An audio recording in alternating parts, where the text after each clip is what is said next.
Hey, this is Nick from Kinetic, and thanks for checking out our new series from the floor. Like I always say, one of our goals at Kinetic is improving the level of education in the industry. So we're putting out this series to highlight different brokers, to give some quick hitting tips on just best practices, common mistakes, general brokering advice. Today I've got my friend Tony from DiceStar on. Tony, thanks for being on. You want to do a quick intro? Sure, of course, Nick. My name's Tony Ignoffo. I am the director of DiceStar Transportation. We are located in Schaumburg, Illinois. Um, I have been in the industry, it'll be 20 years in May. Gosh, I don't know where the time all went. I've held multiple positions in the industry, including COO and director of a few companies. So, All right. I appreciate you jumping on. sure. And today we're talking about selling specifically at conferences and trade shows. And like you and I worked together for a while, and I learned a ton from you about the way that you approached conferences, particularly like the prep work that went into it and kind of the post-conference follow-up. So I want to pick your brain about this stuff today. And I'll start out by asking a really broad question of like, why is it important to prep before going to a conference? Well, first, I appreciate you saying you learned a lot. I did, man. That's good. Someone was listening. No, you know what? It is broad. I think one of the biggest things that people miss the mark on is identifying the proper show. So many of my younger account managers and through the years, even myself, are so eager to get out and be in front of people that it kind of blurs your focus a little bit. So you have to be self-aware first. What type of company are we? What is our carrier network? What's our capabilities right now? What can I go and be proud of and be confident in at a specific show? Not all freight is good freight.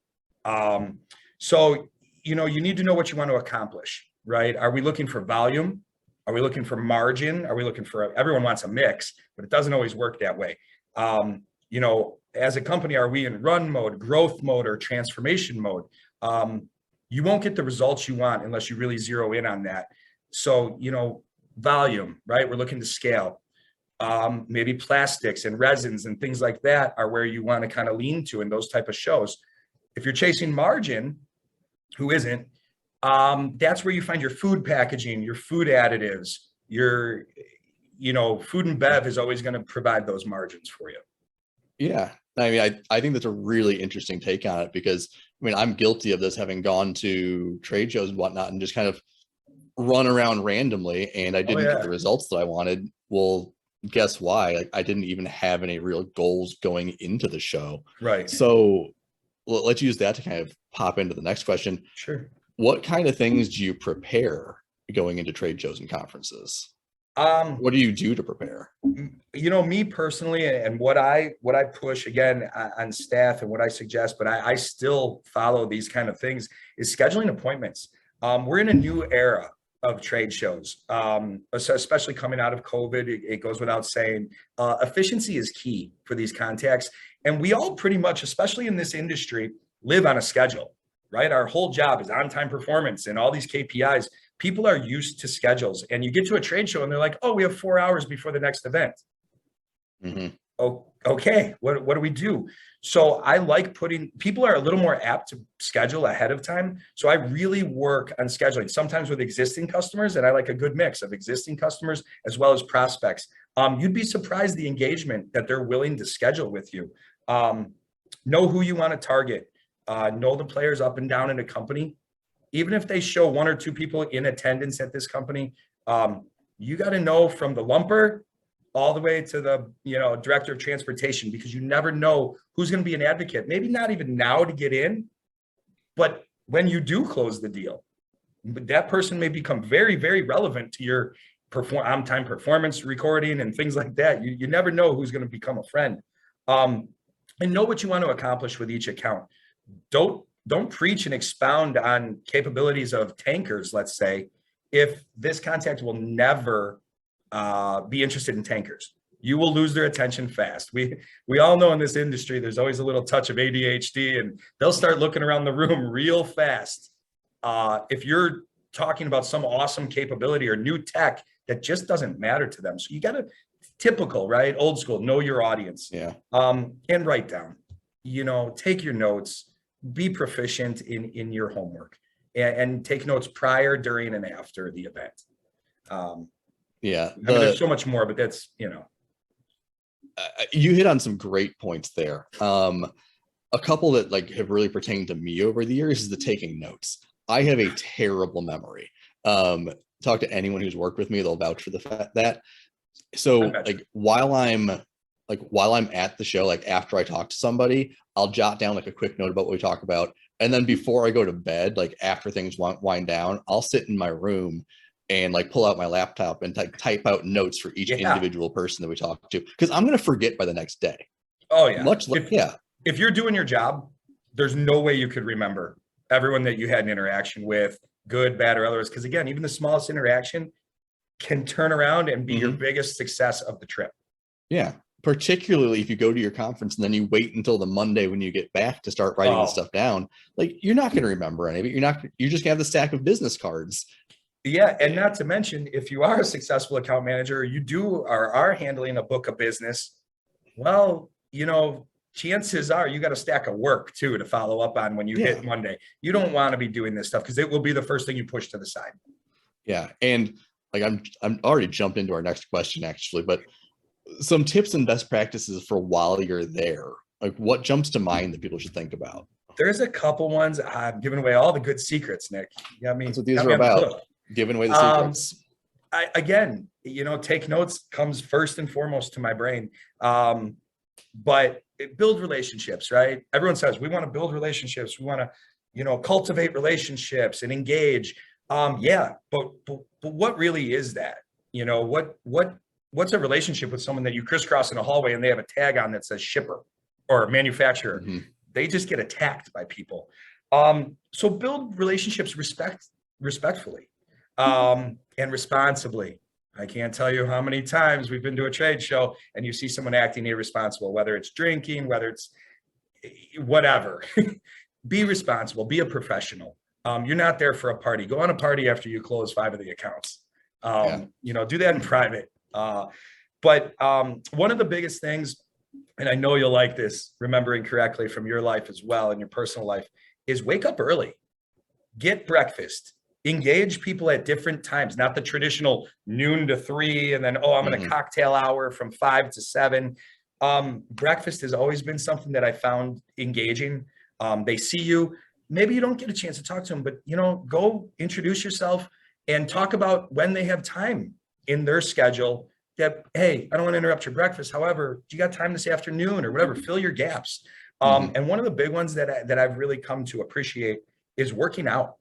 If you're a workout person, you're a jogger, go do it. Most of these resorts are pretty beautiful for some of the larger trade shows. And, most of our hotels have workout facilities. Go work out. You have like-minded people there, shippers, carriers, manufacturers, whatever. And it gives you a nice springboard and you feel good, right? You get your day started how you're used to getting your day started. And the last thing that really comes to mind, look to volunteer. If you've been to a show 1 year, 2 years, and you kind of know it, look to volunteer. I will never forget. I tell all of, my crew, I volunteered for food shippers and I don't remember the years. It was the most engaging success springboard that I've had at a show ever. Coincidentally, I was checking people in when they were arriving. So every single person at the show got to see me. That seems like a classic Tony move to me. Yeah, definitely. It was a classic Tony move. It was so successful. To the point where I had reps with me and I was pushing off appointments. Yeah. To my reps. I couldn't keep up. So it was great. Yeah. No, that particular one is great. And I really like what you said about waking up early and working out, kind of tying that into building the relationships. Because like most people, in my experience at least, they equate building relationships to kind of the after hour stuff. Like you're out at the bar, you're drinking, but like those aren't the only people at the conference. And a lot of people are more comfortable in their own element, which might be the working out. And I'm not saying interrupt someone's workout, of course. But hey, just like the breakfast, hey, oh, hey, let's catch up later. Okay. Yeah. You have, again, some of the larger shows, you have 2-3 days of possibilities. You don't have to, every person you talk to, engage immediately, find out if you can do business. Let it string out a little bit. By the end of the show, there's familiar faces around that were strangers at the beginning.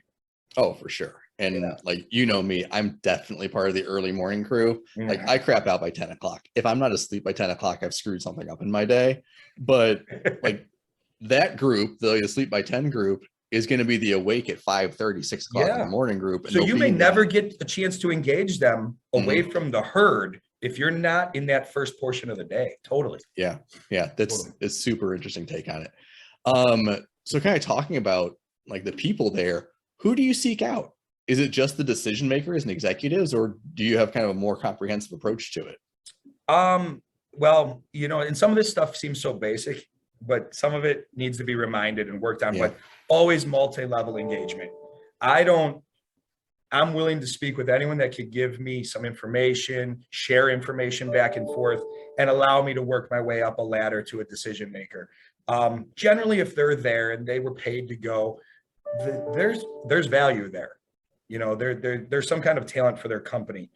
Just like managing an account direct, you want your contacts throughout the company for so many reasons. The first being a better understanding of the account, right? We're solutions providers. You cannot provide a solution just by saying, oh, I got a truck for that. Eventually, you will encounter a more complex issue, or hopefully you do, and you actually become a logistician for your customer, a trusted confidant. And that doesn't happen without the multi-level.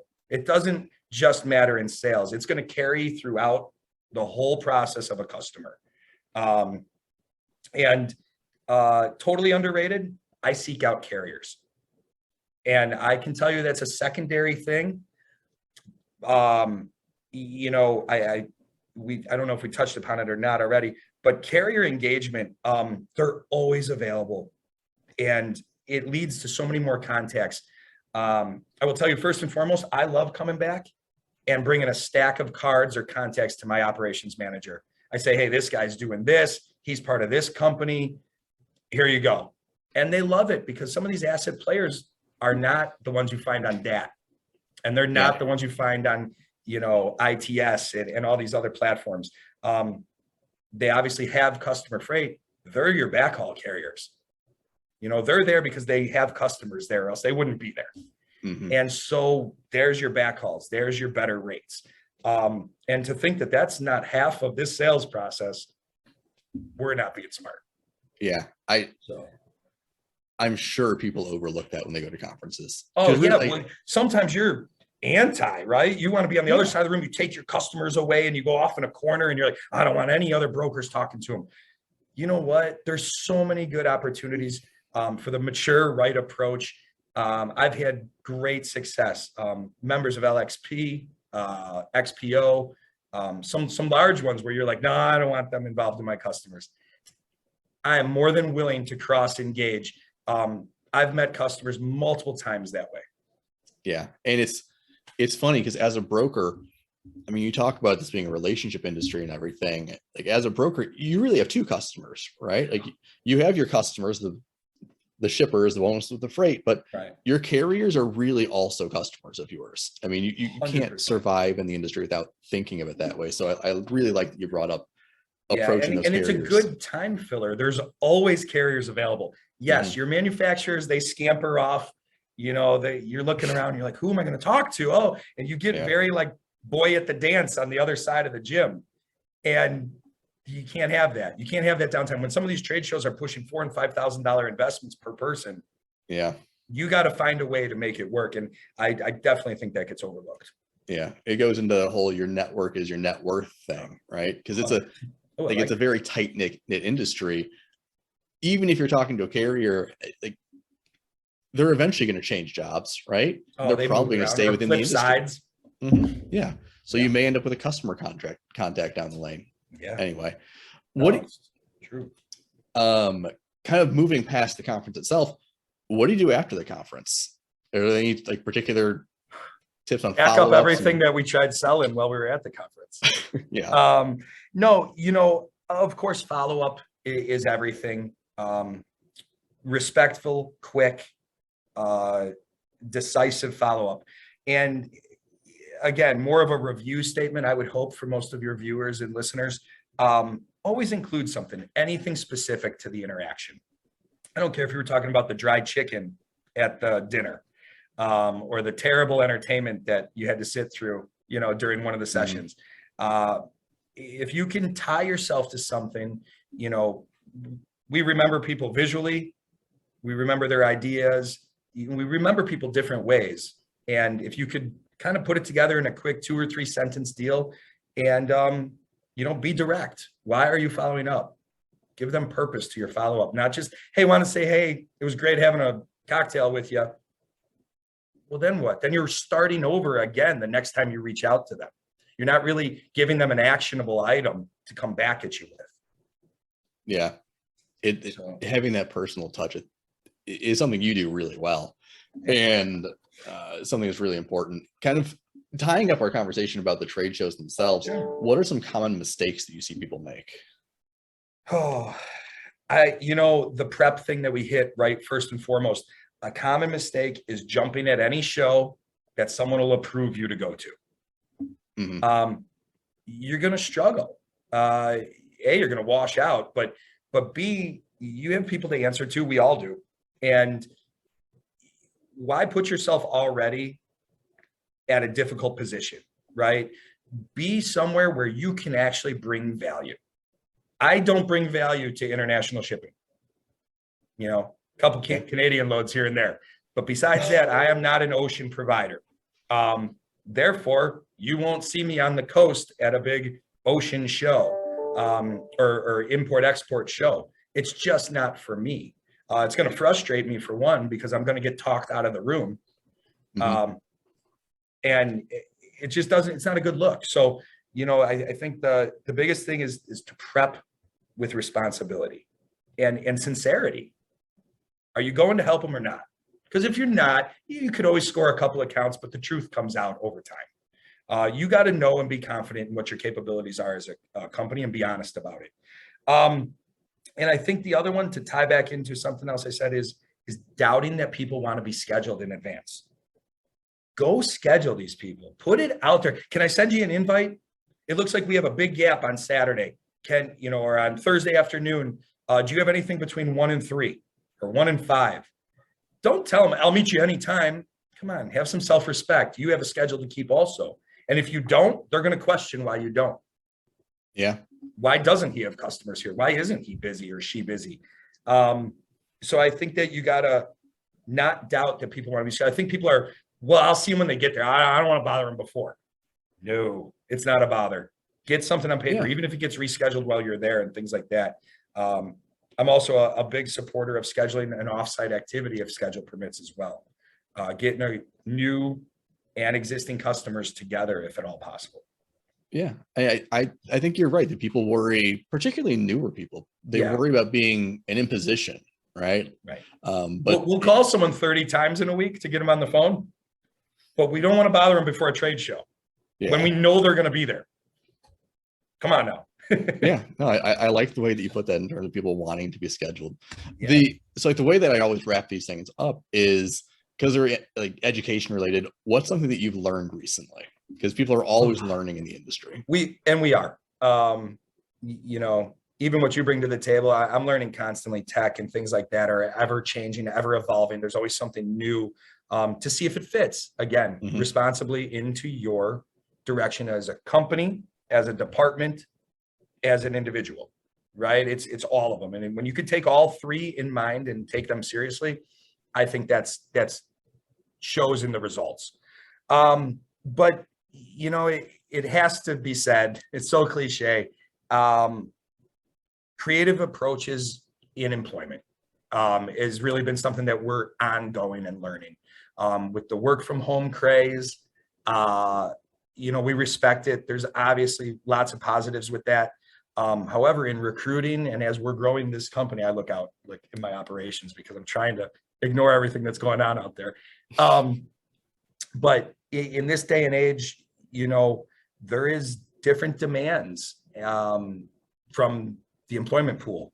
And I think that that's what we're learning. I wish I had just something to say and be like, oh, I learned this and it was so great about drayage, or, you know, but it's just really not like that at this moment. My concern and my focus has really been learning what the public is looking for, learning what the work pool is really about. Is it really about working from home, or is it about more flex time? Or is it, you know, a dollars thing? Can we offer an incentive to be in office? You know, things like that. And then there's traditionalists who don't want it any other way. They want to be part of an office, part of a team, which I can appreciate as well and encourage. So it's an ongoing learned activity. Yeah. And I think it's important to kind of have that thoughtful approach, because it's not a one size fits all. So I like the way you put that a lot. Yeah, it's tricky. It really is. It is, particularly today. So I'm going to wrap things up. Like, that was all great advice. I really enjoyed you taking the time to talk to me today. We're intentionally keeping these short and quick so that they're just like easy and digestible tidbits, but the industry is really nuanced. They're complicated subjects. There's always more to learn. So Tony, if someone wants to reach out to you, how do they do it? They can certainly reach me here at DieStar in Schaumburg, Illinois. Our number is 800-607, excuse me, I got something in my eye, 607-5407. And you can certainly ask for me or any one of the staff here and say they heard it on Kinetics Cast. All right. Perfect, man. Tony, I appreciate you being on. Looking forward to seeing a lot more from you guys. We're coming. All right. Thanks, Nick.